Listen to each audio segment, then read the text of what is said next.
أنا خميس صالح خميس، سكندري الأصل، من سكان شارع فؤاد اسكندرية.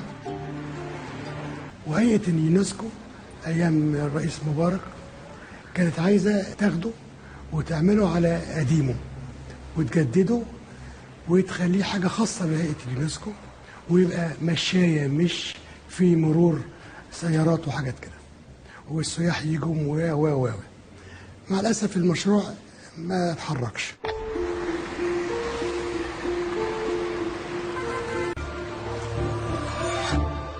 بالنسبة لذكرياتنا في شارع فؤاد، شارع فؤاد بيمثل كوزموبوليتان فعلا. اتولدنا فيه كمسلمين مصريين، وكان البيت عندنا بيت جدي ما تعرفش بصراحة، اليهودي من الجريجي من الطلياني من الشامي. كنا كل يوم التاني في عيد، لأن النهارده مثلا الباسكو الإيطالياني، بكرة مثلا كريسماس للجريج، بعد بكرة شم النسيم للشوام. فكان في دايما في البيوت البسكوت والكحك ويهدوا بعض، حتى لدرجة عندنا في البيت عندنا لما يعني أهلي أجدادي عمامي خلاني لما كنا نقعدوا مع بعضينا في أي مناسبة بيت العيلة، يعني تحس إن إحنا بنتكلم كوزموبوليتان. يعني مثلا الوالد مثلا يقول لك يا فلانة والنبي شوية نارو يعني مية بالجريجي، التاني يقول له استاسو يعني استنى شويه. او مثلا قبل بعض كاليميرا بونجورنو كومستاي كده الطلياني، او مثلا شارون اللي هو الكلمه اليهودي مثلا. فكان لغتنا لغه ميكسد وما كانتش مقصوده. يعني كان مثلا جيب الصحون عشان نتغدى، الصحون اللي هو الطبق، الكلمه تركي الصحن. او مثلا انت رايح فين يا ابني؟ رايح كراكون شرقي اللي هو اسم باب شرقي الشرطه. يعني كراكون بالتركي يعني ايد القانون، كلمه كراكون. فكان عندنا اللغه في البيوت او في شارع فؤاد او في كاسكندرانيه كوزموبوليتان، يعني الناس بنتكلم بالتلقائيه. شارع فؤاد برضك من الشوارع اللي كان عندها حظ في السينمات. طبعا ما ننكرش ان اسكندريه اول سينما اتعملت في اسكندريه، اول جريده اهرام في اسكندريه، لان احنا عندنا ثقافه عاليه جدا. السكندري الاصيل احتك بالاجانب من صغره، فثقافته كانت عاليه مميزه. كان في سينما امير، يعني مسرح سيد درويش ده كان اصله تياترو محمد علي باشا، وبعدين بقى سينما محمد علي، كان مشهور قوي في افلام طرزان. وفي وش منه كان في سينما رويال. سينما رويال دي ممنوع حد يخشها بلبس عادي، لازم يكون بدله وجرافات، وتتحجز التذاكر بالتليفون، مش بتروح تقف على شباك تذاكر.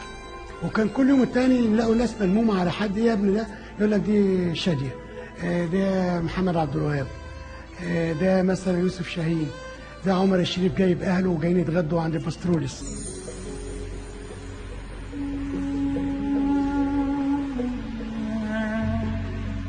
اللي على شمالنا فيلا مخلع باشا، عمرها 130 سنه تقريبا. ان ليه ذكرى معينه للبيت دهوت، الفيلا دي او السرايا ديت. اول من خطب فيها في الفرندا دهيت سعد باشا زغلول لما جاء من المنفى ونزل من كوميديكا الفنان سيد درويش، غنى له، والشعب السكندري واقف هنا في شارع فؤاد يحييه.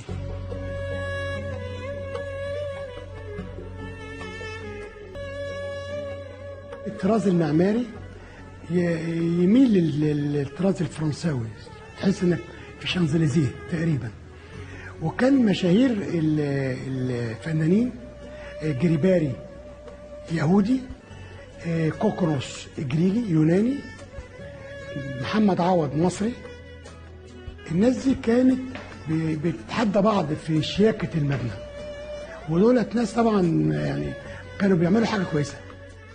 كان بعد ما يخلص البيت يعمل يافطة خاصة بيه منحوتة على باب البيت إن أنا جريباري أو كوكونوس أو محمد عوض، والبيت مبني سنة كذا.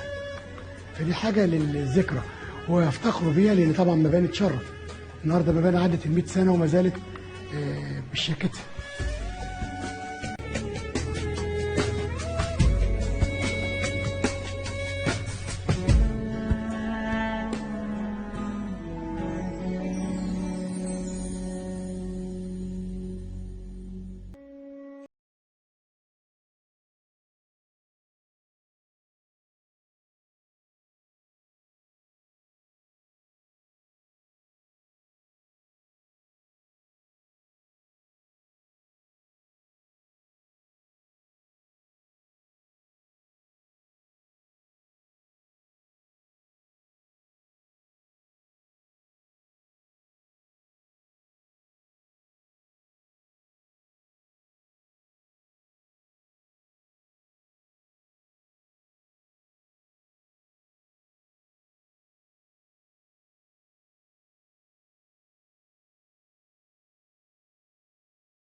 سباهي او كاسيماتس او اليونانيين او الانجليز او اليهود او الجريك، بياخد فيلته كرئيس مجلس اداره.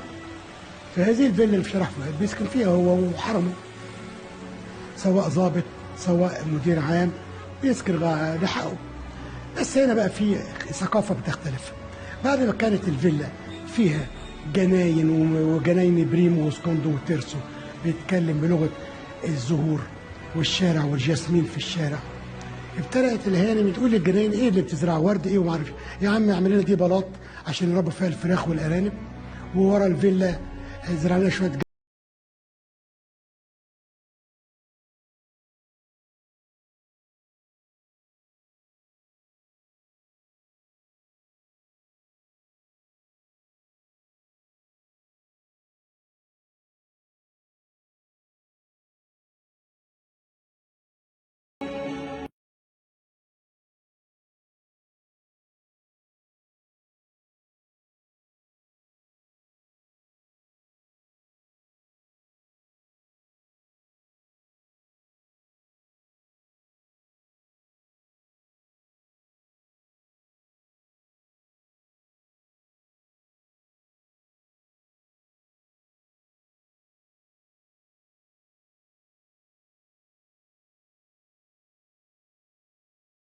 بالنسبه لمحلات الزهور في شارع فؤاد، انتشارها طبيعي جدا، لان اسكندريه كانت زمان اخرها حي باب شرقي، فاذا باب شرقي اللي هو شارع فؤاد من اوله وينزل لغايه المنشيه لغايه بحري لغايه كرموز، فهو ده الشارع الاساسي فيها. وانتشار شارع فؤاد فيه محلات الزهور ليه؟ لان كان في كل الجاليات بتمشي منه. فبدايه المحلات اتنين فرنساويين، ترال وروبور، في العشرينات القرن الماضي، ثم دخل عليهم ليندا يهوديه وكودونيف يوناني، ثم تمصر الموضوع في سنه 46 دخل محلين في شارع فؤاد، مسعود وعبده مرسي.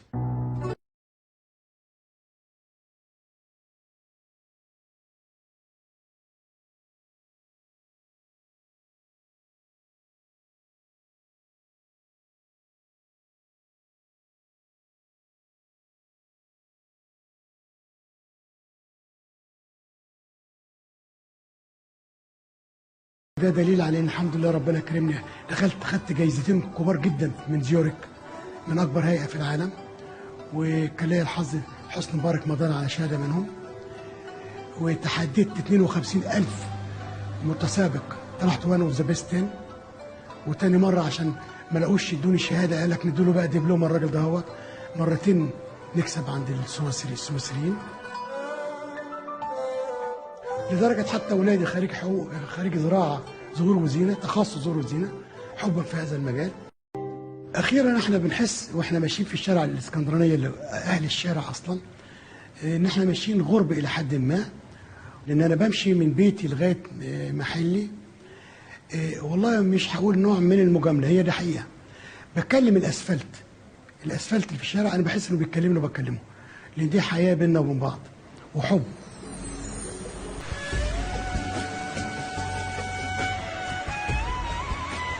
وبعدين مش عيب انك تحب حيك او الشارع بتاعك، ان مجرد انك تحب حيك وتحب الشارع بتاعك من اسفلته لمبانيه، حبيت مدينتك، حبيت بلدك، حبيت وطنك العربي.